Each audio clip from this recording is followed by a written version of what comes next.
रंग कंठहार बनल अछि, जगत श्रेष्ठ परिपाटी हम, आ जग जननी केर जाई धरनी, मिथिला उत्तम माटी हम, मिथिला उत्तम माटी हम। ओई माटिक हमरा लोकन संतान जहिठाम जगत जननी माँ जानकी के प्रादुर्भाव होइए, परोक्ष और परोक्ष रूप से चाहे कोनो जाति धर्म के लोग होए, हमरा लोकन अपन विशेषण में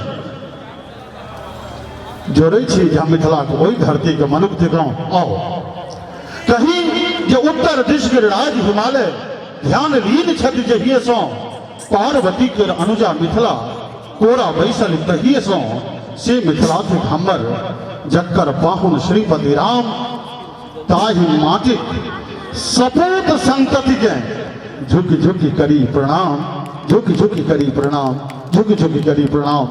देश न मिथिला सन्मधुक भूमंडल में आन, जनक सनक हरवाह जतय, सीता उपज प्रमाण, तिरभुत तुलना में तुलित, कथमपि ने कैलाश, ओकर सदाशिव पति मधुक, एकर उगन बनिदास। मिथिला के ओ माटि छै ते हमरा लोकन के गर्वानुभूति होबाक चाही। एक बेर हमरा लोकन मिथिला के माटि पर जन्मल छी, तै गर्वानुभूति के संग एक बार जोरदार थपड़ी बजा लिया और प्रेम से बाजो मिथिला धाम की जय। जहिया से मैथिली अष्टम सूची के भाषा भेली, तहिया से मात्र रजनी सजनी के भाषा नहीं रह गए, मात्र सोहर लगनी बटगवनी के भाषा नहीं रह गए, ई रोजी रोटी के भाषा रह गए। और नहीं जाए कतेको संस्थान एखन यूपीएससी के मैथिली के नाम पर खोल कर बैसल है।